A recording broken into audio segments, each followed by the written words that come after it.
Welcome in to another very sad post-game edition of the PHNX D-Backs podcast. Of course, my name is Derek Montilla, occasionally known as your mayor of sadness. I'm just going to keep riding the sad train. We're sad around here. This loss sucked, and there is not a lot of positive to talk about.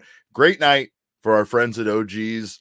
Great night to be trying out our friends at OG's if you've never participated in that. Of course, shout out to OG's Brands, the official sponsor of Flavoring Fridays. Head on over to ogsbrands.com to see their full lineup, including their two newest gummies, which is their vegan OG's Naturals, as well as their Big OG's, which I'm a huge fan of. Find out where you can purchase. Oh boy, where do we start with this one, gang? 10th series in a row where the Arizona Diamondbacks lose game one of the series. Outside of opening day, the Arizona Diamondbacks have still not won a game one of a single series that they've played. I don't have answers at this point, right? I mean, we know what we know about this team. We know how depleted they are. We know about the injuries. And this was a very good Padres team with a very good Dylan Cease on the mound. So I don't really I don't know where to go with this, but of course I did want to thank you guys for being here. Rick says everyone is injured, so it's going to be rough for a while, and I think that sums it up right now. Cogs apparently is the only one tonight who didn't let Elizabeth down, which I look forward to also being someone to let you down, Elizabeth. I know I will honor that tradition. Red Mage 08 said, can King State go to the beekeeper again? This team is just making me sad. It's funny you say that, Red Mage, because we actually had a discussion about that in our chat about possibly giving it to the beekeeper once again, because why not? Why not? The man is a hero. He's very handsome, and he's done more this week, I feel like, for the Arizona Diamondbacks than most of their position players have.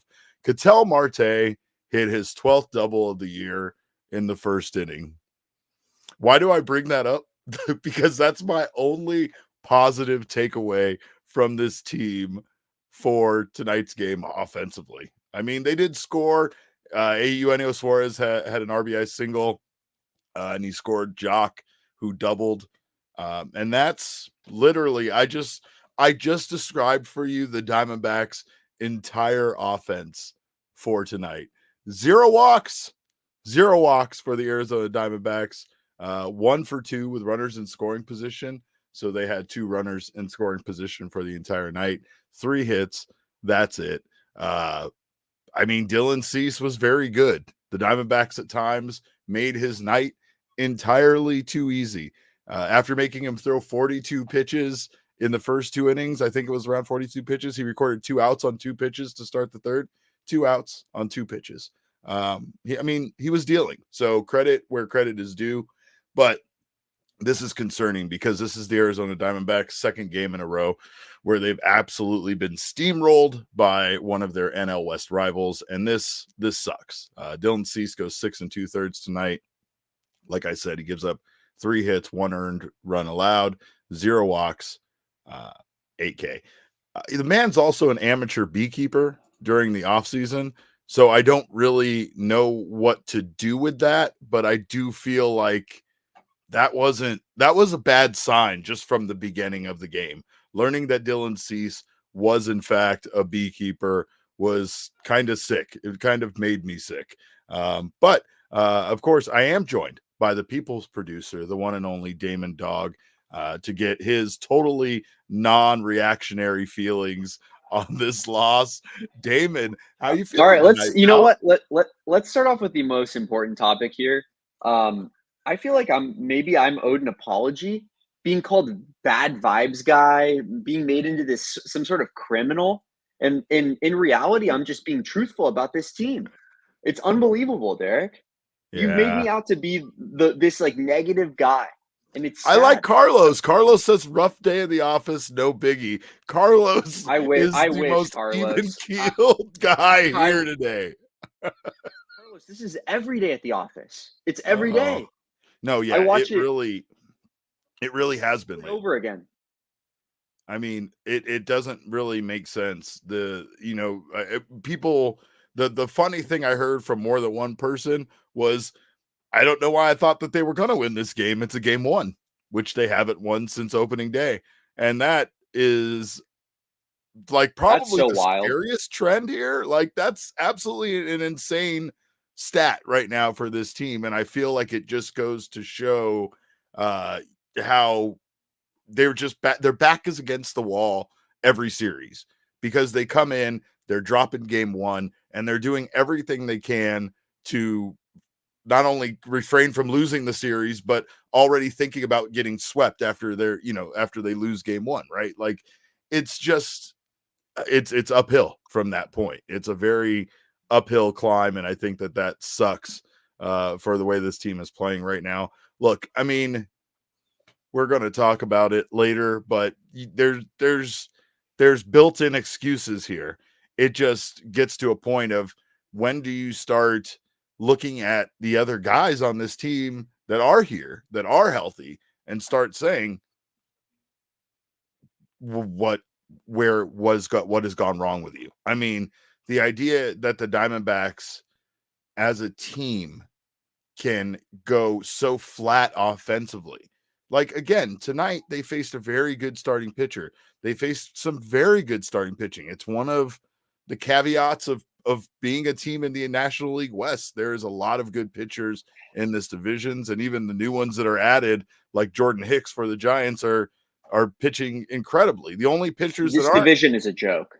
the only pitchers that aren't pitching well right now are our starting pitchers, right? Like that's what sucks about this entire situation right now for the D-backs. This division is such a joke, and I'm so sick of every single good free agent and move coming, either to the Padres, Giants, Diamondbacks, or Dodgers. Imagine how it feels being a Rockies fan, by the way. I was thinking about that. Like, imagine being a Rockies fan Yeah, and you're just like, yeah, we're going to lose 130 games this year because each team is an all-star team in this division. It's unreal. right, But right. And uh, and your team is so bad, and right now this team is so bad. There's this team no is broken. excuse for how poorly the offense is performing. And I mean, No, when none. you when you take a look at, like, especially one of the things that's really driving me nuts is the lack of patience by anybody that isn't Jock Peterson or Ketel Marte.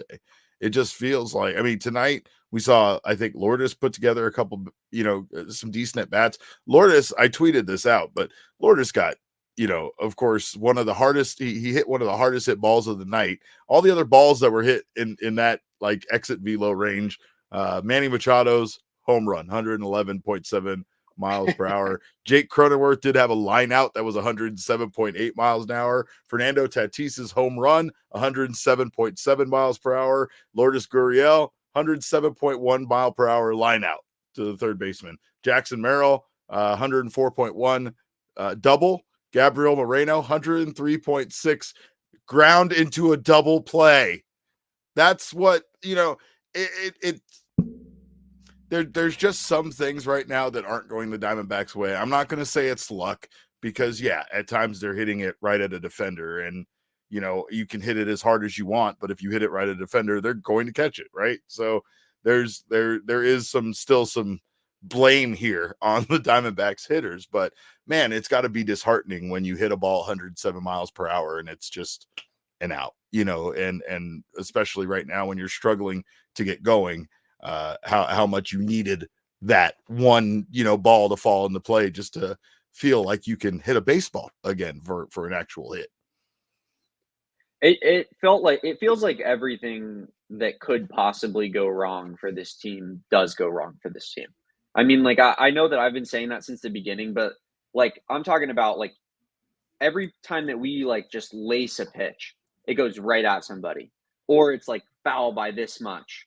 And Yeah. then meanwhile, the other team, like, they hit, like, especially early in the season, it was a lot of, like, slow dribblers or, like, little, like, shitty pop-ups that found outfield grass, and, like, it just feels I don't know. It feels like the baseball gods are against us after, having such a remarkable season last year, Yeah. We and it traded just it traded it and it feels really bad. It feels really, does. really bad. It feels Like terrible. like we sold our souls to the devil to win the National League, and then all of a sudden now everything that possibly could go wrong is happening to us. Yeah. Injuries, bad pitching, bad bullpen, bad defense. Like The devil said, "I'm going to take 2024 away from you," and they're like, "Yeah, whatever." I mean, what does he even mean by that? Yeah, sure, take 2024 away from us, and he did, and he has. Slade Cecconi tonight started off as great as you can imagine. Through 41 pitches, he went 9 up, 9 down, didn't allow a hit until the 4th inning when his first hit allowed was a home run by Fernando Tatis Jr. Neat. That's neat. He walks Profar. Tatis hits the home run, 2-run home run. Then What he did you gives want up to say about Tatis the other day, Derek? What was it we that you didn't brought up to bring me up that, we didn't talk that you that, wanted we to didn't discuss that Mailbag you said Monday question. No, no, we didn't. you There's said no one reason to. thing. No, there isn't. I said nothing. It I wasn't on remember record. There's specifically. nothing anybody could find. You're a liar. You're a known liar, and no one should trust you at all. But anyway, back to Slade failing at what he does and not me failing at what I do. Consecutive jacks. 1 to Tatis, 1 to Cronenworth. Then he walks Machado, and then Machado scores on a Jackson Merrill double. Slade gets pulled out. Life happens fast. You went so many innings of looking great, and then immediately just absolutely gets slammed. He ends up going 4 to 3rd, giving up 5 hits, 6 earned. He walked 2 and struck out 4. I don't know. I was ready to crown Slade. I was ready to crown him, especially I wish. considering like the Diamondbacks, we as Diamondbacks fans were so hyper focused on the injuries and the guys returning and the actual starting rotation being together. We're worried about Jordan Montgomery. We're worried about when we're going to get Merrill Kelly back. We're not really thinking about Slade, despite how good he has actually been prior to the 4th inning in this game, right? So Slade has actually been really, really good, and he was incredibly good tonight through 41 pitches, but then everything fell apart for him. Why? Because it was the second time through the rotation and guys were getting a chance to see him again. That's why. This is a very, very good Padres lineup. They're very, very good hitters. And despite his changeup working and him topping out at nearly 99 miles per hour tonight, he still didn't really have enough to get through, that starting lineup once again, which it's mashes, and they're adding Luis Arraez to it. So it's going to mash even more. But, again, this is temporary for the Diamondbacks. We just don't know when that temporary period ends. I mean, yeah, he looked incredible through his first time around, and then obviously after his last game, I'm sure me and you both, Derek, were thinking, "Oh my God, did we do it again? Did we Yeah. find another one?" Yeah. Like, I think we who got are we another going to one here, replace? guys. Yeah, we can't replace this guy out of the starting lineup. And then all of a sudden, the most overrated player in the Major League Baseball comes up to the I don't know plate, why you Fernando would say that Tatis about him. Jr. I don't know why you would say that about him. That's a crazy statement. Derek said that, not me. But the most overrated player in the league comes up and just mashes a home run, and you're like, ever since that moment, it kind of felt over. Even at 2-0, I was sitting there and I was like, Well, "We're it not going to was. score a run. It We're not was. scoring a run." Yeah. And As we much did, as but we scored a run, but not yeah, more than a run, right? So yeah, you're right. I mean, the that could have been it. Slade. This is what we talked about the other day, right? Like as angry as you may want to get about Jordan Montgomery's outing, he could have had a great outing and it still wouldn't have mattered with the way this anemic offense is yeah. performing right now, right? Same thing tonight. Slade could have gone out there, not a no-hitter, not a perfect game, but let's say he just manages to give up just that home run to Tatis, and then goes six, gives up 4 hits, 2 earned, 2 walks, 4K. Doesn't matter. It doesn't matter because the Diamondbacks were only able to muster up 3 hits tonight, 2 extra base hits, 1 RBI single, and that's it. Nate Cleveland asks, why was Payton leadoff today? I don't know, Nate. I don't have an answer for you on that.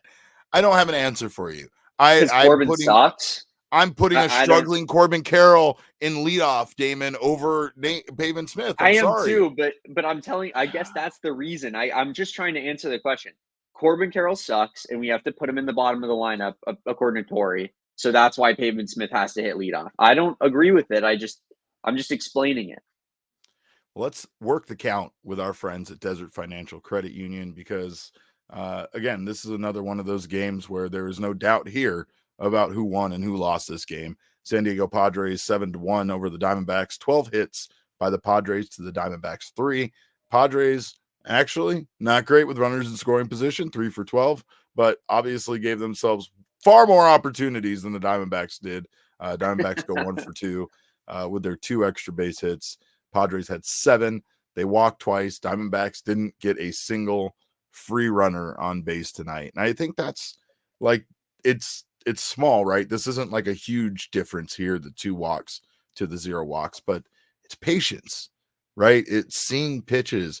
It's working the count, which we cleverly called this segment when we do it, right? But that's what one of the big things right now that is absolutely failing this team is patience at the plate, going up there and being able to walk or at least see enough pitches where not only are you making the starting pitcher work, but you're giving yourself an opportunity to see what he's throwing, maybe allow him to make a mistake.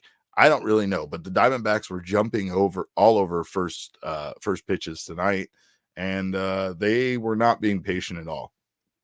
Gino has not been patient at all. I think they said on the broadcast that Gino hasn't walked in 2 weeks. That's quite frankly, that's inexcusable. That's inexcusable. And it's like as he lets 2 strike fastballs go straight down the middle. It's so as advertised. It's so whatever every Seattle Mariners fan told us we were going to get. We talked earlier during the offseason about Fangraphs projections for the season, and they hated Gino. And Fangraphs might have been right. I mean, they also gave Corbin some pretty decent stats compared to what he's pulling down. But I mean, I don't know what to say in regards to this team. It's a problem we have seen with a Torey Lovullo team entirely too often, where it's kind of everybody on a given night going quiet, every bat. And I know it happens with baseball teams. I know it happens especially against starting pitchers the quality of Cease. It's just such a frustrating trait of this team when they're struggling, that not only do they struggle, but they struggle just as a whole. They when they're doing well, they're connected and they're dangerous, and when they're doing poorly, they're still connected and just dragging each other down. It feels like I don't know what's happening with the production from guys like Corbin Carroll and Gabby Moreno, but man, those 2 really seem to be the big missing pieces here for this team. Well, with the injuries that we've had, we can't afford for the people that are not getting injured to perform like the way that they are. It's like they're injured too, in a way, right? It's like well, they might as well be. But the like what you're getting far as value is of a replacement player that is not nearly the offensive threat that the injured player is, right? It's as if, Carson Kelly and David Peralta, current day David Peralta, are in place of Corbin Carroll and Gabby Moreno, the way that they're hitting. So it's not helping the team. So when we need those guys to carry, like they carried in the playoffs, for example, they haven't been able to do that. And we need that even more so because of the injuries that we have on this roster with with, multiple starters out. So it's just, we're not getting the production we need from the few people that are not injured. Yeah, well, I don't really know who to give King Snake to, so I think we're just going to go ahead and give it to Slade Cecconi's first 41 pitches. They were literal perfection. They were actual perfection. And then we don't need to talk about anything after that anymore about today's game. Yeah. Right? Facts. Big facts. Well, we do thank you guys for being here in the PHNX Sports YouTube channel right now. You guys are the real diehards. Whether you're a diehard of PHNX or if you're just here, you're already a diehard. So we thank you for being here. Make sure you subscribe to the PHNX Sports YouTube channel. Of course, if you haven't signed up for notifications, do so. That way you don't miss whenever our show or any of these wonderful shows go live. Sometimes we have breaking news and we just decide to do a podcast in the middle of the night. And sometimes we're here like we are right now doing these post-game shows. For what reason? I don't know. I guess to be brave is what my only thought is, so that we're masochists. Yeah, it's so that it's courage. It's so that other fan bases see us standing here taking this L, just wearing it and being like, yeah, we suck. So that's why we're here. And we're glad you guys are here, because this show wouldn't be what it is without you guys. And of course, we love to hear you guys here lamenting. Oh yeah, Benjamin Hunley brings up a good point before I move on. Absolutely. The Diamondbacks announced before the game they did trade for relief pitcher Matt Bowman from the Minnesota Twins for cash considerations. And he immediately came in and gave up a home run to Manny Machado, which it's fine. It doesn't matter. He did go 1 2/3 innings pitch, giving up 2 hits, one of those that home run, and just 1 earned run. So just 1 earned run. And let's give flowers to Justin Martinez, because he looked outstanding, and I absolutely would not have used him in this game. Like, what are we doing here? We need to save all of our good bullpen arms for games we're actually in. So let's keep him for another day, perhaps. But Justin Martinez continues to look like he's going to be a viable option for Torey out of the bullpen. So there's at least one bright point before we move on. But of course, another bright spot would be winning some money and winning your share of a $50,000 daily prize, or the whole thing all to yourself. Of course, right now you can get down on the BetMGM Grand Slam Jackpot promotion. All you got to do is place a $10 or more wager on any player to hit a home run every weekend. That's Friday, Saturday, or Sunday. If they do, you will win your share of up to $50,000. Of course, if you are the only person that bet on that person and that person hits a grand slam, you get all of it or your share of that prize with every other winning bettor. Of course, if you haven't signed up for the BetMGM Sportsbook yet, do so right now. And you can use our code of PHNX. You sign up using or deposit at least $10 into your sportsbook account. Place your first wager and receive up to $1,500 back in bonus bets if the bet loses. If the bet does lose, your bonus bets will be available once your initial wager is settled. So again, sign up for the BetMGM Sportsbook app and use our bonus code of PHNX. Place your first sportsbook wager through the mobile app for at least $10. You will receive up to $1,500 back in bonus bets if the bet loses. Check out the show notes for full details. And now listen to Shane talk about the disclaimer. Bets expire in 7 days. One new customer offer only. Gambling problem? Call 1-800-GAMBLER. Available in the U.S. Call 877-8-HOPE-NY 467-369 New York. Call 1-800-327-5050 Massachusetts. 21 plus only. Please gamble responsibly. Call 1-800-NEXT-STEP Arizona. 1-800-BETS-OFF Iowa. 1-800-981-0023 Puerto Rico. First bet offer for new customers only. Subject to eligibility requirements. Bonus bets are non-withdrawable. In partnership with Kansas Crossing Casino and Hotel. See BetMGM.com for terms. U.S. promotional offers not available in New York, Nevada, North Carolina, Ontario, or Puerto Rico. Bonus bets expire in 7 days. One new customer offer only. Gambling problem? Call 1-800-GAMBLER. Available in the U.S. Call 877-8-HOPE-NY 467.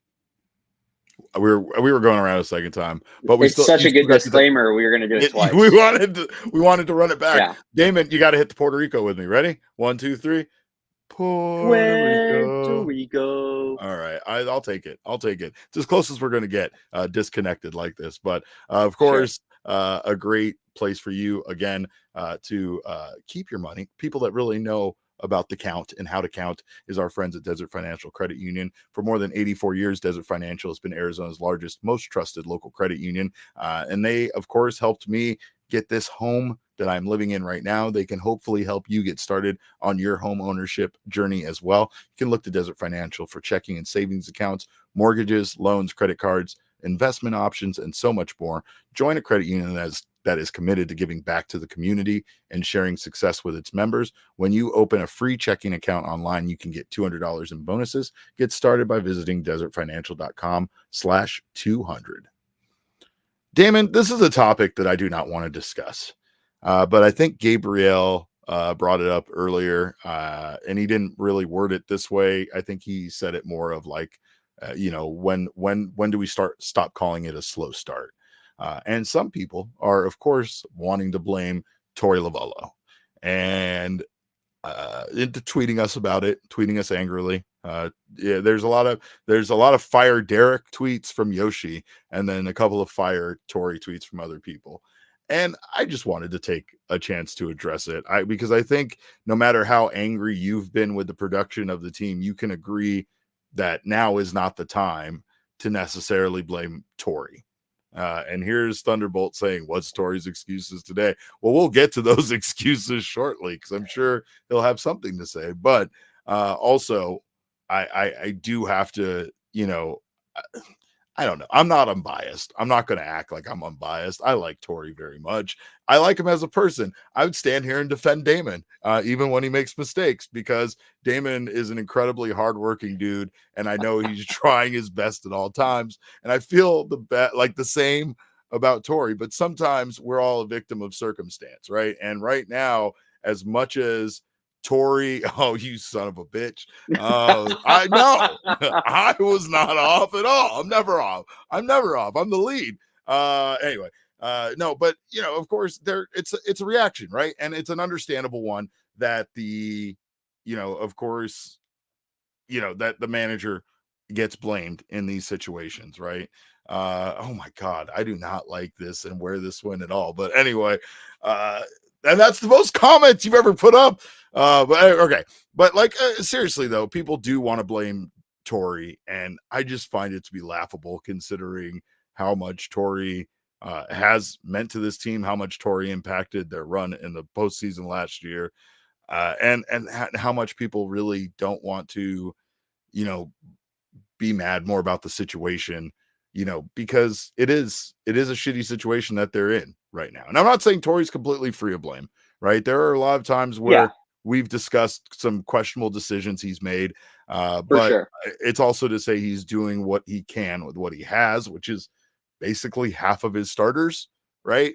I think that there is some confounding things, right? Like when it comes to this whole team kind of going silent offensively and the struggles of Corbin Carroll and Gabriel Moreno, who are here and healthy, I don't have an answer for that. And I don't know how much of that is to blame Torey and his coaching staff. I feel like there is some percentage of blame there. Like they're not free of blame, but there's some percentage of blame. But overall, I feel like you have to give them some credit here when it comes to the lack of personnel, right? Now, if they were playing like this with a healthy Perdomo, a healthy Alec Thomas, let's say Merrill Kelly was still in the starting rotation and Paul Sewald was here, and they had just lost, let's say Erod and a couple of other pieces, that's different. That's different. I feel like that would be a completely different story. But you do kind of have to blame the losses right now, at least, and until those pieces come back, I really don't feel like you can completely blame Torey for this mess that they're in right now. I know that I've made my name as Mr. Reaction and Mr. Emotional and ride the wave of whatever is going on in the world, whether that's negative I'm or deciding positive which right one now, of those but I'm calling you from now on, by the way. So no, just continue though, Mr. Emotional. sure. Go. Mr. Reaction, yeah, I gotcha. like Mr. Reaction. But Torey is like the 20th reason why this team is struggling right now. I can think of that one game where we lost the DH in that extra inning game. Yes. That was not great. That was probably on Torey. That was bungled. Yes. But that's one game out of all of these awful losses. Yeah, pitching Scott McGuff as much as he has been a little bit of a mistake. I think we would all agree with that. But that's not the reason that our record is what it is. Torey's not making Corbin into a a terrible baseball player. He's not. That's not Torey's fault. No. In fact, I would argue that Torey is like maybe the best manager to have to get you from a spot where you're like down, slumping, in a bad place mentally, to building you up to being where you need to be. I think Torey's about as positive as a guy as it gets to get you back there. And so, like, blaming Torey is crazy. That's not that he isn't even on the top 10 reasons why I would, be upset about how the season has gone so far. I'm really down on this team and how they've been playing baseball, but I'm not mad at Torey's not the reason for it, in my opinion. They do need to pick it up, but yeah, I'm not going to be, blame Torey guy. I don't think that it's his fault in the slightest. Yeah. And I mean, I'm with you there 100%. I do think though, that at times you want to blame somebody, right? So of course the right person to blame is my co-host, your Thunderstick, and of course the Vice Mayor, Jesse Friedman. Jesse, you're here to take the blame on this one, pal. I don't know. We were just talking about not blaming Torey because people are already tweeting us angrily about Torey should lose his job. Oh no, you're quiet. You're muted. Nope, it's on here. It's Damon's fault this time. Oh, you chose to mute. There you go. Now you're good. Yeah, my fault. Hey.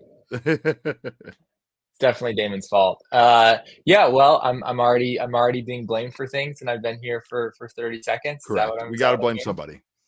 That's the position people from Twitter take. Somebody has to blame. They're blaming me. I very cautiously tweeted about Slade Cecconi having a good outing, Jesse, after his first 3 innings. And I have something to confess.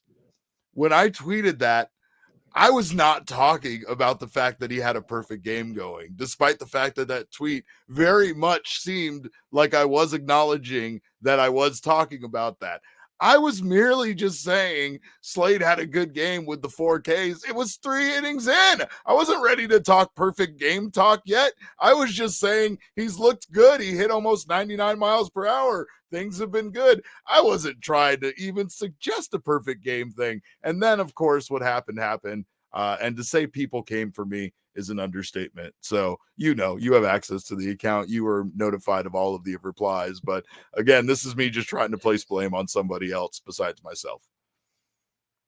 I mean, in my mind, like it's not really a perfect game that I would take note of until you get to, I think the 5th inning is really when you're dialed into that sort of things. 4 innings, I definitely would be like, all right, I probably shouldn't say anything or else people on social media are going to get angry at me.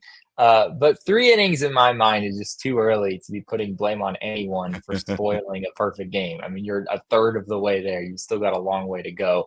But Slade was very, very good out of the gate in this game. You mentioned the nearly 99-mile-an-hour fastball that he threw in the first inning. I believe he struck out Jake Cronenworth on that fastball to end that first inning. He threw 12 pitches in the frame, got a couple of strikeouts. That 98.4-mile-an-hour heater was his hardest pitch in his major league career up to this point. I think he hit 97.9, I believe, is the highest that I found looking through some of the stuff on StatCast. So he really had electric stuff out of the gate. And with Slade, there's been a question for a while of, can he maintain that for a number of innings? We saw the Diamondbacks really be careful with him last season when he was brought up to the majors. They were letting him go through the lineup maybe twice, and then they were pulling the plug after that because they didn't feel so confident the 3rd time through. And today it was 41 pitches. It was just one time through where he was exceptionally good, and then things, kind of fell off from there.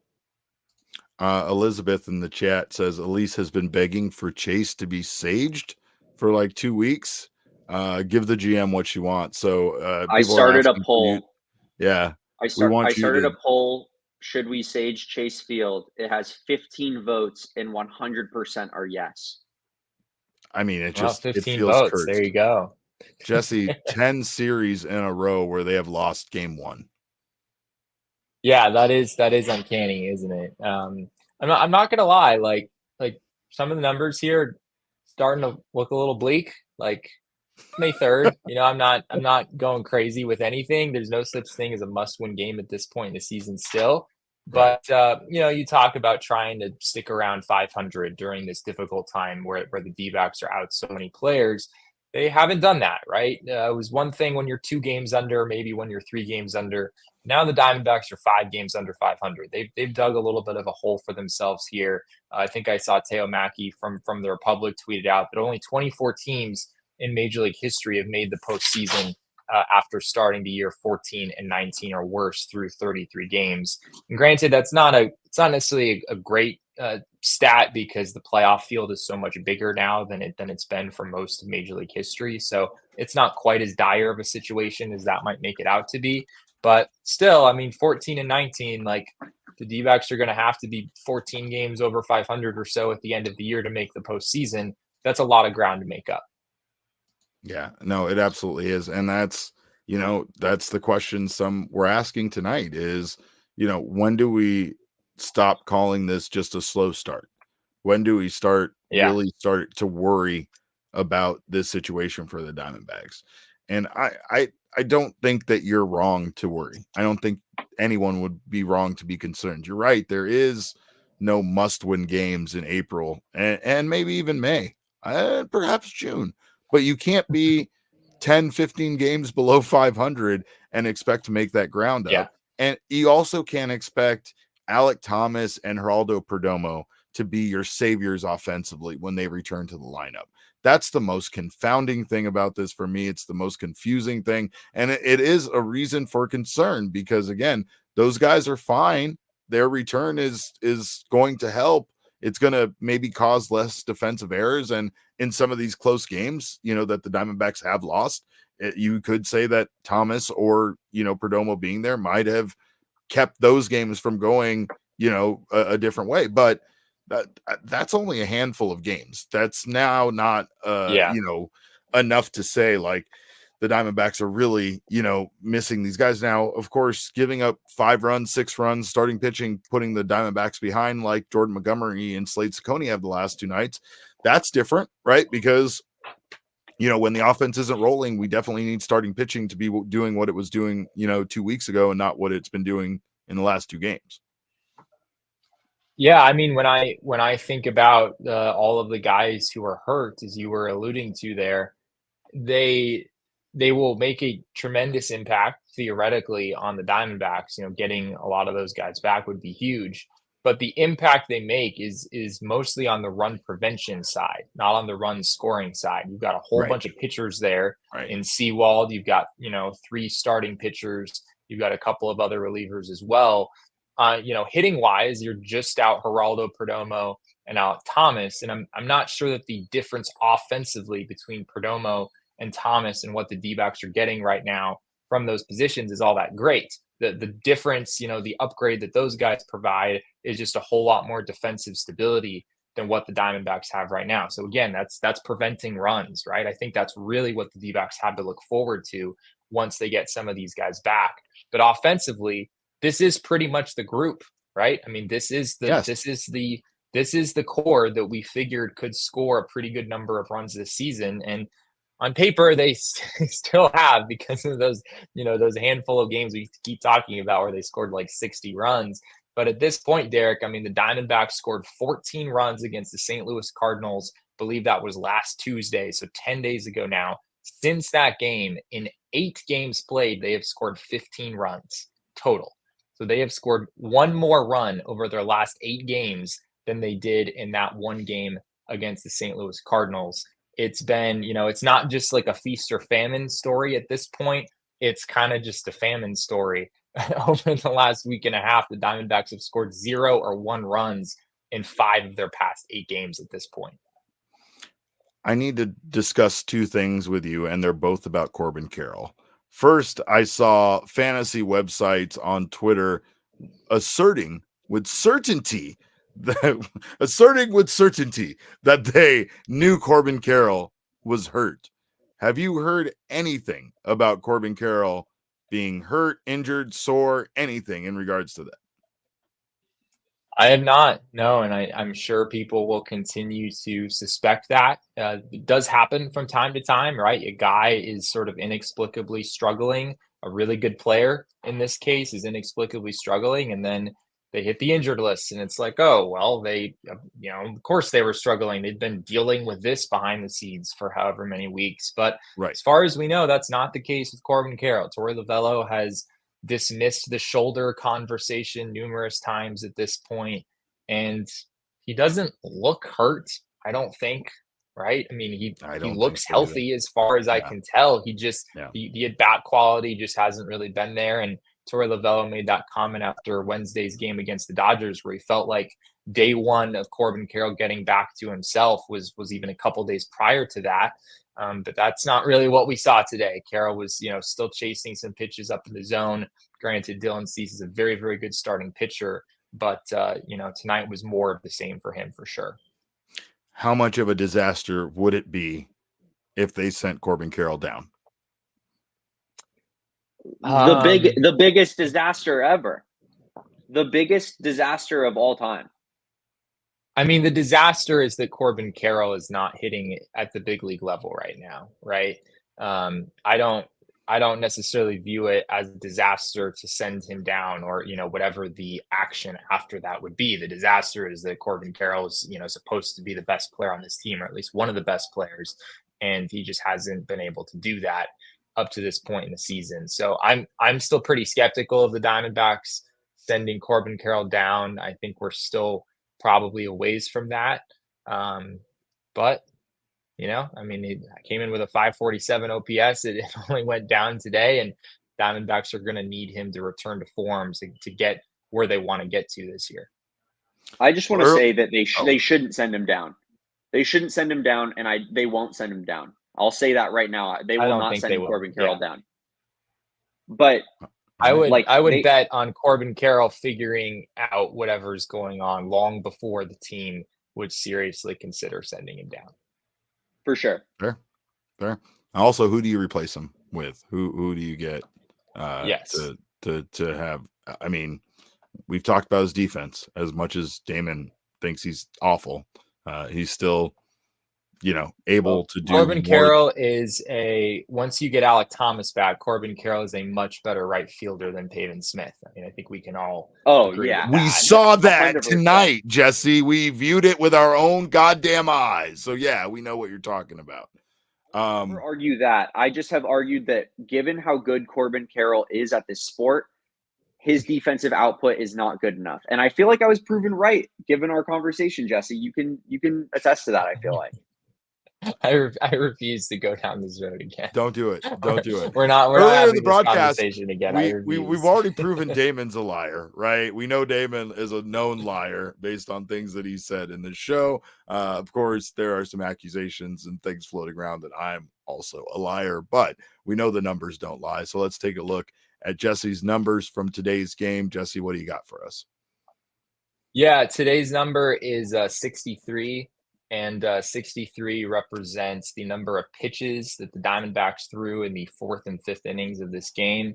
And that's after Slade Cecconi threw 41 to get through the first three frames, right? He was 63? Really sharp. He was efficient. 9 up, 9 down. But yeah, Slade himself threw 31 pitches in the fourth inning. Honestly, I wasn't totally sure he was going to make it through that inning, not because of his total pitch count, but just his pitch count within the inning was getting so high, and he still hadn't gotten out, fairly deep into that inning. There was the walk, there was the couple of homers, there was another walk. He still didn't have an out at that point.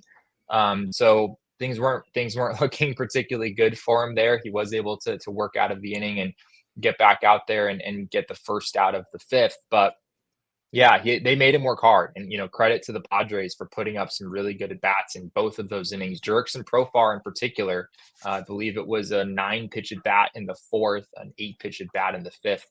I might have those backwards, but either way, he saw 17 pitches in his 2 at bats in those 2 innings. And as I discussed with on the record with my guest Sam Levitt earlier in the day, Jurickson Profar has really come on strong this year for the Padres. He's not a guy you necessarily view as being a great player at this stage in his career, but he had some really, really good at bats out of the leadoff spot today.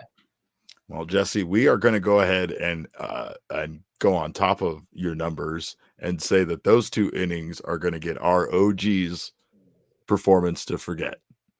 That's right. Makes sense. It definitely makes sense because I don't ever want to remember those innings as long as I live. Of course, we thank our friends at OG's for all of their wonderful products. You should check them out, especially after a game like this. If this team is keeping you from sleeping at night, check out their Sleep Edition gummies. It'll get you back on track. They also have their Happy Blend, which hopefully make you feel something again, good emotions. I don't know. I haven't felt happiness in a long time, you guys. So I just am dead inside. But with Happy Blend OGs, I can at least feel what it used to be like to be happy. To learn more about OG's gummies and where you can find them, head on over to ogsbrands.com. Must be 21 or over to enjoy, and please enjoy responsibly.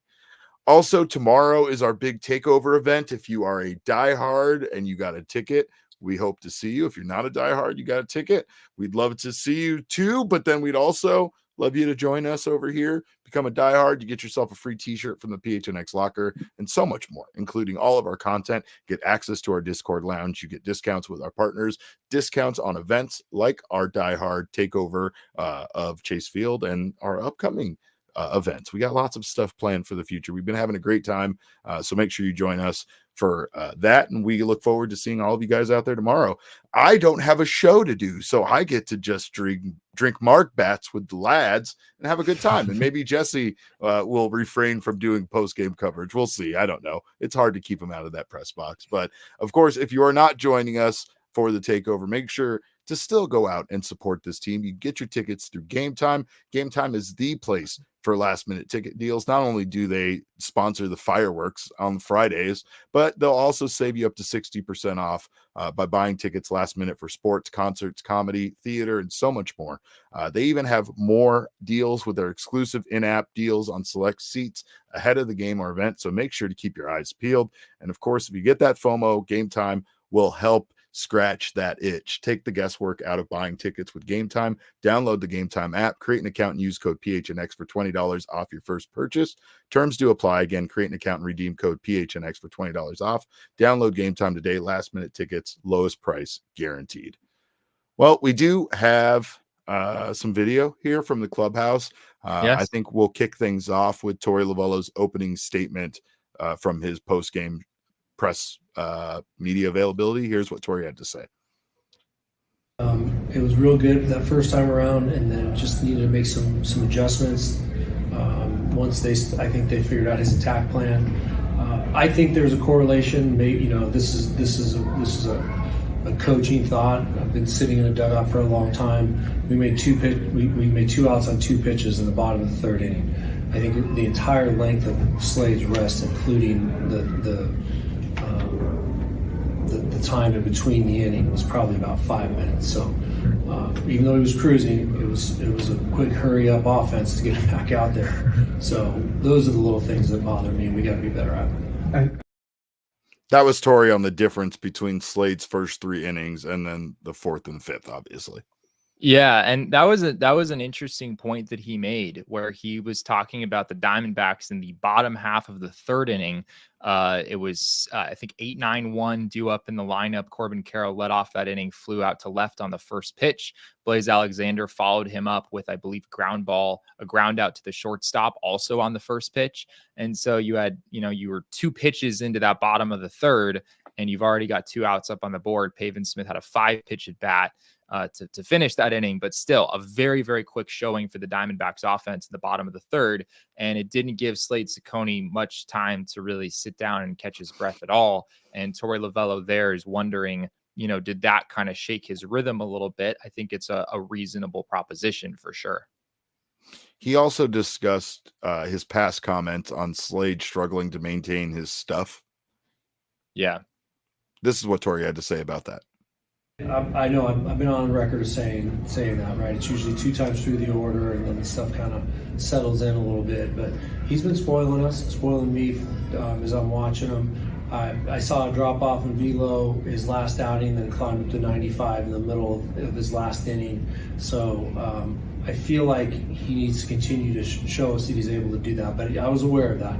There were some misses. There were some high misses that told me that maybe he wasn't able to land his pitches, and I saw the velocity, and that's when I got up the reliever, Bowman, to come into the game. So I was on it with you. But Slade's been throwing the ball good. He's been going more than 2 times around. He went deep into the third time around with his last outing, and he's earning that. And I want him to continue earning, but tonight it just didn't get done. It has to be difficult for a starting pitcher to have to, go back out there as quickly as Slade had to tonight with how bad the Diamondbacks offense was at times, especially in that inning where they got 2 outs on 2 pitches from Dylan Cease. Like, it was an incredibly quick turnaround at times. And it has to be, not only does it have to impact your stamina, but it just has to kind of impact your, mental state, having to go back out there before you've even had a chance to finish your little tiny paper cup of water. Yeah, credit the offense in the first couple of innings. The D-backs didn't do much in the first 2 innings against Dylan Cease. I think Ketel Marte just had the double in the first inning, but I believe they saw 42 pitches in the first 2 innings of this game against Dylan Cease. It's just the rest of the way. Cease was really locked in and super efficient, and they just weren't able to maintain that throughout the course of this game. But going back to that earlier point of Slade potentially struggling in the 4th due to how quick that bottom of the 3rd was in particular, we asked Slade about that after the game, and here's what he had to say. I knew it was a quick inning. I was sitting down for about a minute. But that's baseball, man. That's what, really good pitchers do. They go out there and they roll innings quick, and they make you work hard, and good teams put together good at-bats after those. First step out of that inning was 8-pitch walk to Profar, where I threw some, good pitches that he, had some good takes on. And they worked some counts. They made me work really hard in that inning. I certainly don't want to go out there and look fatigued. I didn't feel crazy fatigued, but I definitely think that my command wasn't where it needed to be that inning, and it showed. Yeah, I think he summed it up nicely. And he's so eloquent when he speaks about his performances, good and bad. But what an honest man. Interview. Yeah, he wore it. And I like that. I like that about Jordan Montgomery the other night. Jordan Montgomery wore it. These starting pitchers, they have to wear it. But at the same time, too, you also have to feel like, deep down inside saying, well, our offense didn't do shit, so what does it matter? Right? Like, yeah, I was going to say, it could have been brilliant tonight. We would have still lost the game. Brutally honest for him, because he's not going to be the one to say it, but our offense stinks, and it needs to pull its head out of its ass for us to actually be a decent baseball team. Well, yeah, that's fair. And he was also asked, we don't have the video of this, but he was asked, with the way the offense is going right now, do you feel a little more pressure out there to really be perfect because you're just not getting a whole lot of run support? And he gave, the right answer. If you're a pitcher in that situation, he talked about how even though the offense isn't going well right now, he's confident there are going to be situations later in the year where the offense is picking him up on days where he doesn't have his best stuff. So he gave the so-called right answer in that situation. He's good. He's a good interview for sure. He's got it all figured out. But you deep down inside that it has to impact them. It has to, especially when you start getting through 3 innings and it's tied 0-0, right? You start thinking like, oh man, the offense does not look good today, and I don't know. I can imagine that you still have to just go out and take care of your business, especially when you're a pitcher, right? That is literally none of your concern any longer, what they do on that side of the ball. Your job is to just go out there and pitch. So I could also see how it might be easier to compartmentalize it and put those thoughts, kind of away and just worry about what you need to do. But Benjamin Hunley has a super chat here. Thank you so much, Benjamin, for your super chat. He says, Berthume keeps saying it's just that Carroll can't hit that inside pitch. Is it as simple as that? I mean, I've also heard that Carroll can't hit high pitches. I mean, you can't keep saying he can't hit these pitches, right? I think I think it is both pitches high and pitches inside. I think today, if you look at the pitches that Carroll saw in particular, he saw a lot of pitches up in the zone today. I feel like there weren't quite as many inside, but almost everything was up in the zone for sure, or well above the zone, really. And he had a hard time laying off those pitches. And if you're Carroll in that situation, I guess on some level you have a choice to make of either I'm going to overcome this weakness that opponents have identified and figure out how to hit these pitches, or I am just going to lay off all of them as best as I can. And today, he really wasn't laying off of them. And I don't know if that's because he's chosen to try to continue to be aggressive and really turn a corner and make better contact against those pitches, or if, Dylan Cease just has really good stuff. And when he throws you a high fastball and you're maybe thinking slider, it's really, really hard to lay off that pitch. So yeah, I don't think it's quite as simple as that. I'm sure that there's more to it, but that is the most easily identifiable thing, at least for people like us who don't have at least I don't have a detailed understanding of hitting mechanics and everything that goes into that. But it is easy to identify the pitches up in the zone. It's backed up by numbers. I was looking at that earlier today. He's seeing more pitches upstairs. He's seeing more pitches inside and upstairs than he has in past years. And his numbers against those pitches are also worse than they've been in the past. Nicholas Gruder says 15 runs in our last 8 games, and 8 of those came in 2 of those 8 games. Thank you. Super chat. And yes, that's gross. Stinks. These guys stink. They stink right now. I bet they would be the first ones to admit that they stink right now, because even in that walk-off win, it felt like they got very lucky. And I don't know what to think about the fact, Jesse, that Dylan Cease is an amateur beekeeper during the offseason. That still bothers me. I don't know what to do with that information. I don't know how it comes full circle back to those bees ending up at Chase Field the other night, but I feel like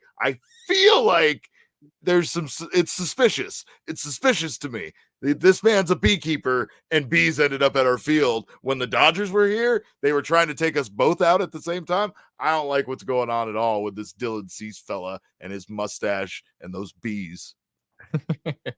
Yeah, I don't have a whole lot to add to that, but I will say on a more nerdy baseball note, the Diamondbacks have struggled in recent days against top-notch starting pitching, right? And granted, it is top-notch starting pitching. A lot of teams against it because that is what it is. But you look at the way that they performed against Cease today, the way that they performed against Yamamoto on Wednesday, what Logan Gilbert and George Kirby did to them over the weekend, what we saw Logan Webb do to them out in San Francisco. I guess the D-backs did get to Blake Snell, but he wasn't exactly pitching all that well going into that start. So it's been a problem. I mean, this is something that the team seemed to be actually pretty good at down the stretch last year, particularly in the playoffs. We saw the D-backs get to Corbin Burns. We saw them get to Freddie Peralta. We saw them get to Clayton Kershaw and a lot of other very good starting pitchers in the playoffs. So far this season, those guys just have looked very comfortable against this D-backs offense and have been able to execute their game plans at a really high level. So that was another point of conversation after this one. Torey kind of balancing out, tipping his hat to those guys and tipping his hat to Dylan Cease for an outstanding performance today, but also knowing if the D-backs are going to get where they want to get this season, they're going to have to be able to figure out a Dylan Cease or a Yamamoto or some of these upper echelon starters every now and then. Well, it doesn't get any easier, Jesse, because the San Diego Padres reportedly have acquired Luis Arraez from the Miami Marlins. That is the 2022 AL batting champion and 2023 NL batting champion, now being added to a ridiculously potent Padres offense that lost Juan Soto, but now gets Luis Arraez, where I don't even know where he's going to play. Is he just going to DH? Are they all going to take turns being infielders? Like, what's going to happen there? He's kind of a bad defender. Yeah. Okay. So yeah, you just DH him then at that point. And they're just even better. My God. Well, Torey, say the line, I guess, if you don't mind. Yeah, I wish the best players would quit coming to the NL West. That's what the first thing is, right? Yeah, that's absolutely the truth, Torey. That's what we wish too. We absolutely wish that. It's funny because I believe that comment originally was in response to the Blake Padres acquiring, wasn't it Cease? No, it was Cease. Oh, was it Cease? I'm pretty sure that was the original one. That one was about Cease. There is another one that we have from like a week later, which I think I asked about Blake Snell, and he gave a similar comment. But yeah, that one was from the Padres getting Dylan Cease, who of course was pretty darn good against the D-backs tonight. So yeah, it's crazy, man. I mean, it's one thing for the Padres to get Luis Arraez in the year 2024. I'm not super shocked by that. It's a player that they've reportedly been interested in for a long time. But to land Arraez on May 3rd, like what hell are we doing here? The Marlins are done. Not, they're cooked. They're literally cooked.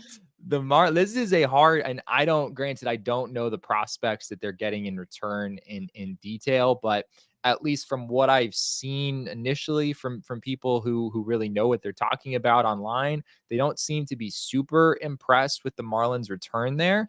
And if that's the case, I mean, I guess the Marlins really like these guys. Maybe they'll prove to have been very worthwhile, but to trade Luis Arraez, one of your better trade chips, this early in the process, and not go through the kind of bidding war process that you can create at the trade deadline, it's a pretty questionable move, at least in my mind.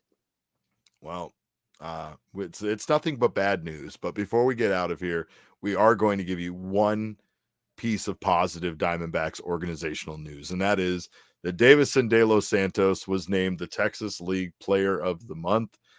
His .376 batting average was second in the league, along with his 18 runs and 18 RBI. He also finished third in slugging with a .682 slugging percentage and a 1.112 OPS. He was fourth in on-base percentage with 430 OBP. So Davison De Los Santos is back, folks. And I mean, considering he's a player that the Diamondbacks almost lost to the Rule 5 draft, it's really just delightful to have him performing the way he is. And I say, call him up. Why not? I don't know.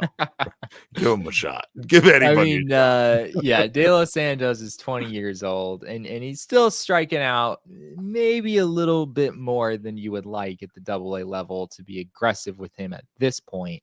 But yes, the fact that he's hitting almost 400 in AA, I mean, say whatever you will about the hitter-friendly environments in Amarillo, hitting about 400, that's going to play at any level of the minors. That's pretty impressive stuff. So yeah, I mean, the guy has otherworldly levels of power.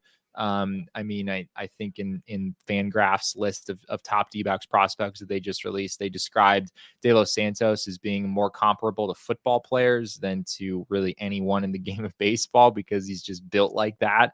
And his raw power, his strength is on that kind of a level. It's just a matter of if his hit tool can be good enough to tap into that power consistently, especially as he moves up the ladder against AAA pitching and eventually against Major League pitching. But there's a world, Derek, where you can imagine a world in which Davison De Los Santos is a cleanup hitter at the big league level and hitting a whole bunch of home runs. And, that's a pretty cool thing to think about moving forward. Patrick Wayne Collect says De Los Santos will save us.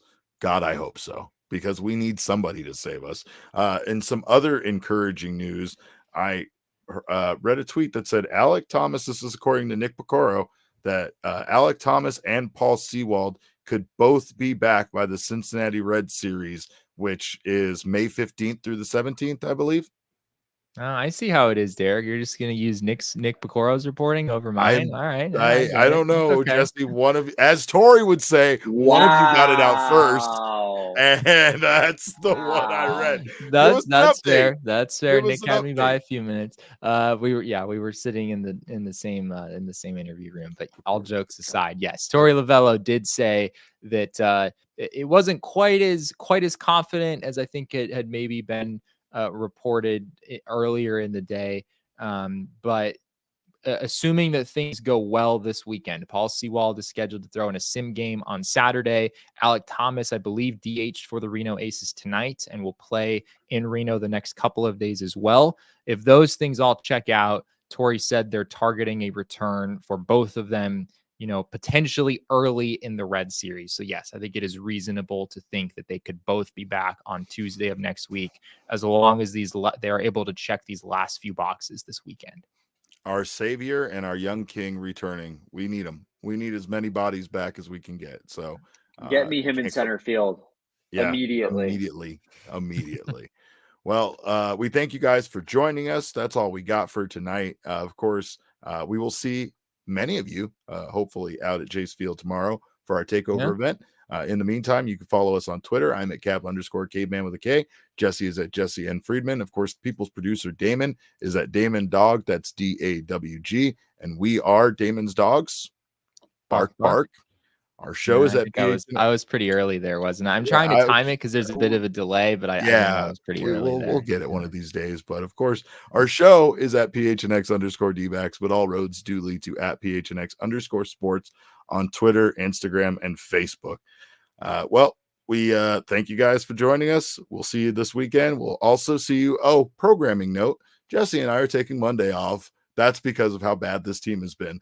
So we will be back we on both Tuesday. need a day off. We both need time off. Granted, the Diamondbacks don't play on Monday anyway, but we just need to get away from the office and thinking about baseball. Corbin need a day off. We need a day off. We're all trying to take a day off. Damon has to work double, though. No. I'm taking it off too, boys. Should we make a road trip out of this? Maybe a little Gila River Resorts and Casinos trip.